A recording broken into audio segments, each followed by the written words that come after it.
Kita sudah membahas contoh 14 dan kita sudah menunjukkan juga bahwa ada lapangan lain yang memuat kelas himpunan contoh 13 maksudnya, ada lapangan lain yang memuat kelas himpunan A selain lapangan minimal.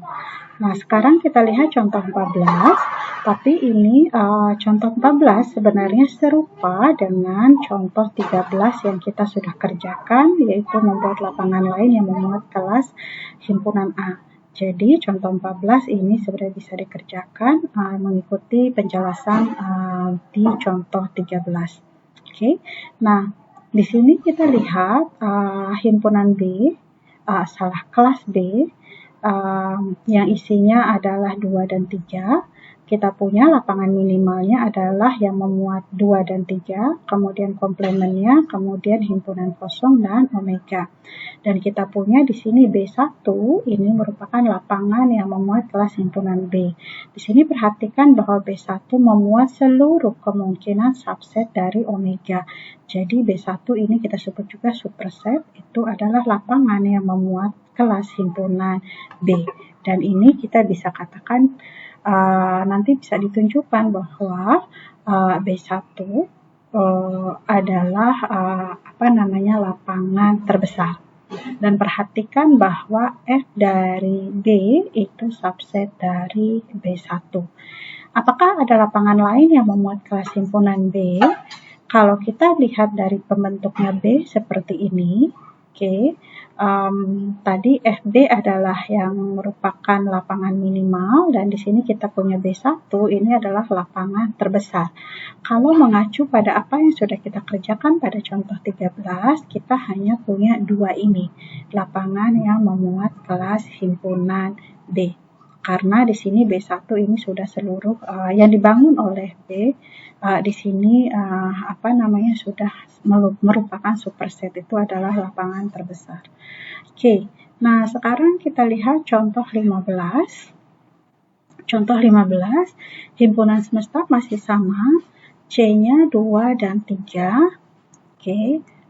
Tentukan semua lapangan yang memuat kelas himpunan C. Sebenarnya ini sama persis ya dengan apa yang kita lakukan. Ini masih ada di sini apa yang kita lakukan untuk contoh 13 untuk mencari lapangan lain yang memuat kelas himpunan A. Jadi ini C-nya adalah 2, 3, sementara ini sama persis dengan apa yang kita sudah lakukan sebelumnya. Jadi tidak perlu dijelaskan lagi.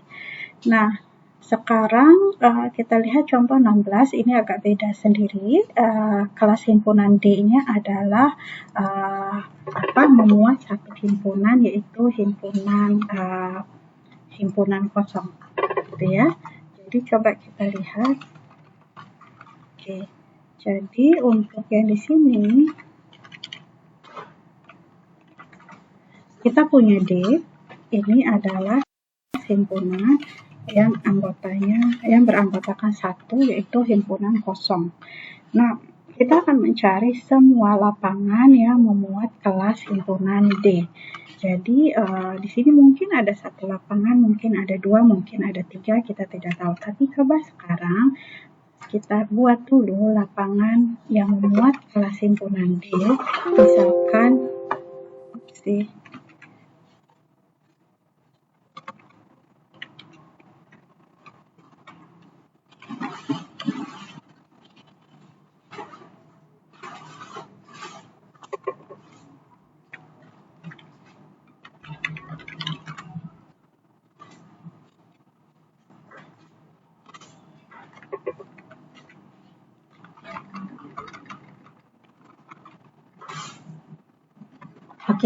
sekarang kita akan coba buat lapangan.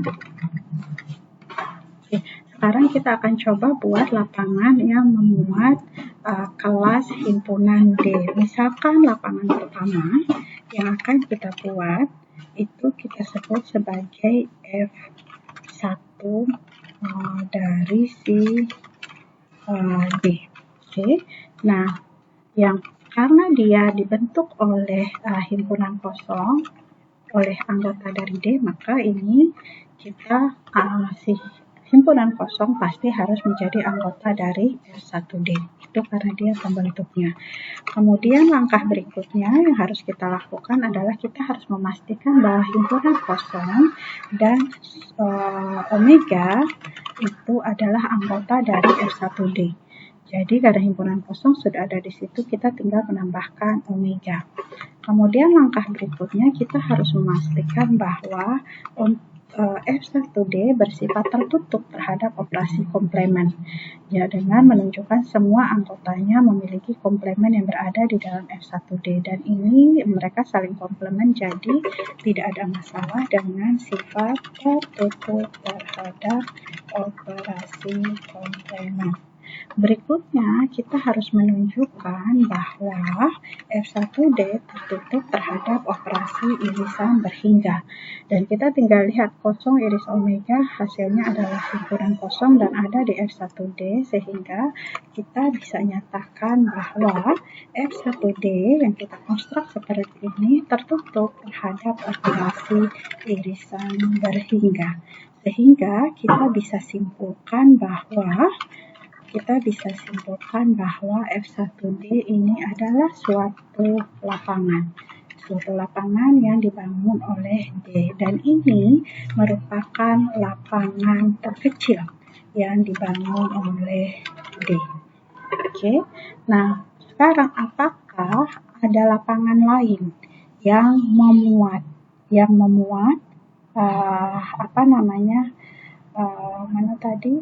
Apakah ada lapangan lain yang memuat kelas himpunan D? Oke. Nah, kita coba konstruk lapangan lain yang memuat himpunan D. Misalkan lapangan lain itu adalah kita notasikan dengan F2. Oke, jadi ini di-copy saja. Jadi karena dia dibangun oleh D, maka dia harus ada himpunan kosong di dalam sini. Nah, kalau hanya himpunan kosong, oke, hasilnya seperti F1. Jadi mungkin ya tidak hanya kosong, kita coba masukkan himpunan lain, misalkan 1. Oke, jadi kita punya seperti ini. Nah, kemudian langkah berikutnya kita kembali memastikan bahwa himpunan kosong dan omega harus termuat di dalam F1D. Kita sudah lakukan ini, kemudian langkah berikutnya kita harus memastikan bahwa F1D tertutup terhadap operasi komplemen. Dan di sini kita lihat, komplemen dari kosong dan omega saling komplemen. Kita punya 1, komplemen dari 1 harus ada di F1D, maka komplemen dari 1 adalah 2 dan 3, kita harus masukkan ke situ supaya F1D merupakan lapangan. Oke, dan komplemen dari 2, 3 adalah 1. Langkah berikutnya adalah sesudah kita punya anggota yang seperti ini, kita harus memastikan bahwa kelas ini tertutup terhadap operasi irisan berhingga. Nah, jadi di sini kita coba periksa kosong dan omega sudah pastilah ya diiriskan dengan apapun juga, hasilnya pasti ada di situ. Kita lihat 1 dengan 2, 3 irisannya adalah himpunan kosong ada di sini. Jadi seluruh kemungkinan dari irisan 2 sembarang himpunan di F1D juga ada di situ. Jadi dia tertutup terhadap operasi irisan berhingga. Jadi di sini kita bisa nyatakan bahwa ini harusnya F2 ya. F2. Oke. Jadi di sini kita bisa nyatakan bahwa F2D yaitu lapangan lain yang memuat kelas himpunan lain yang memuat D itu juga merupakan lapangan. Kita konstruksinya seperti ini. Harusnya dengan cara serupa kita juga bisa mengkonstruksi lapangan lain, misalkan F3.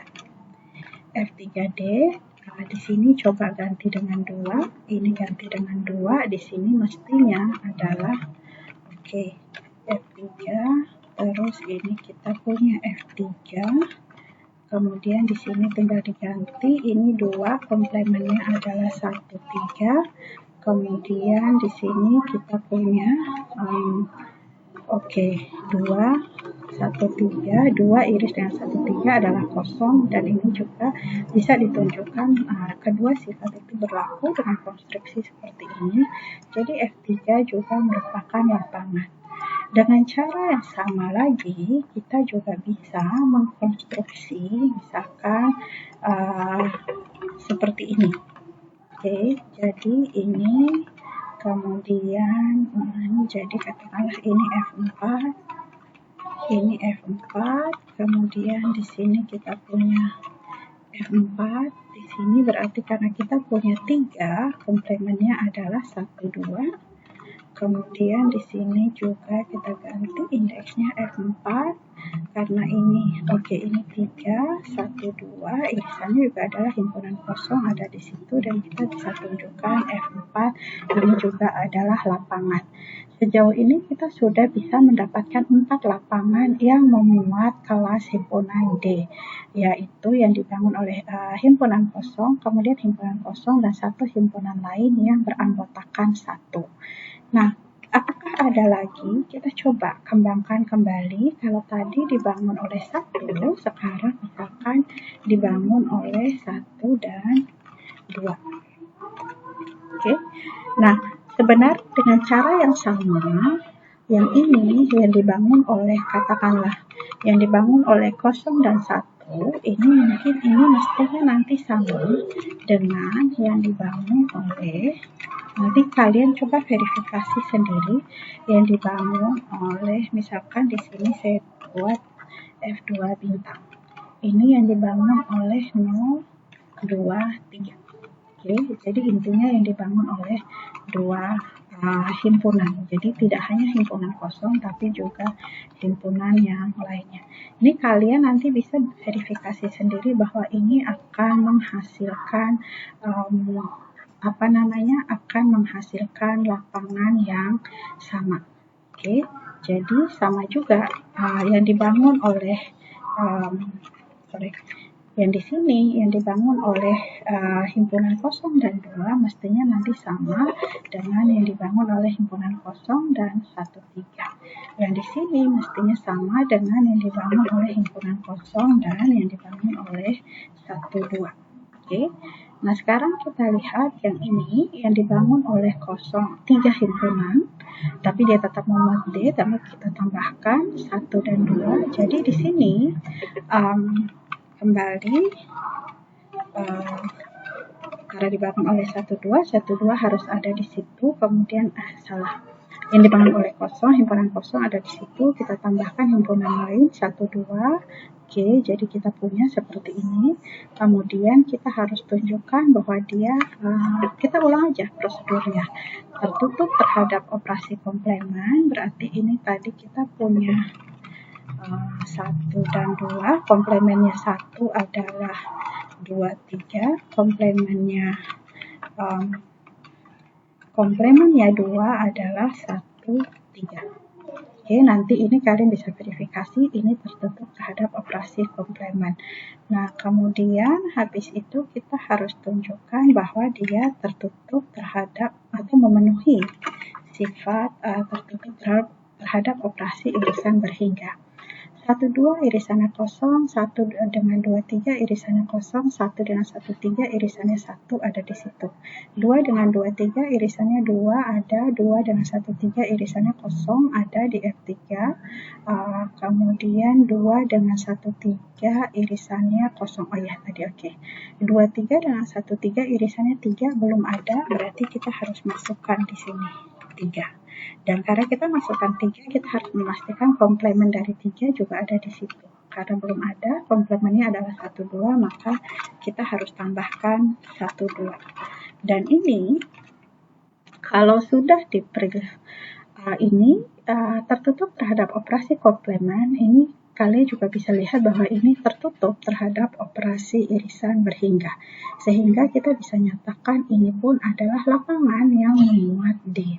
Perhatikan bahwa ini lapangan ini 1, 2, 3, 4, 5, 6, 7, 8 dia memuat 8 anggota, yaitu himpunan kosong, 3 anggota yang merupakan himpunan dengan 1 anggota, 3 anggota lain adalah himpunan dengan 2 anggota, dan 1 anggota yaitu si omega itu sendiri.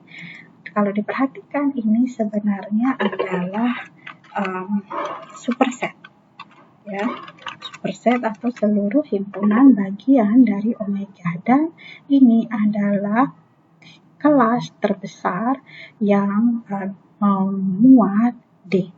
Nanti dengan cara yang sama, kalian bisa tunjukkan yang dibangun oleh 1, 2 sama dengan, misalkan di sini saya copy saja, ini akan sama dengan yang dibangun oleh 1 dan 3 akan sama dengan yang dibangun oleh 2 dan 3. Oke, jadi ini ada berapa banyak? Kita punya ada sekian banyak lapangan yang bisa dibangun oleh kelas D. Lapangan di mana? Lapangan minimalnya hanyalah memuat himpunan kosong dan omega.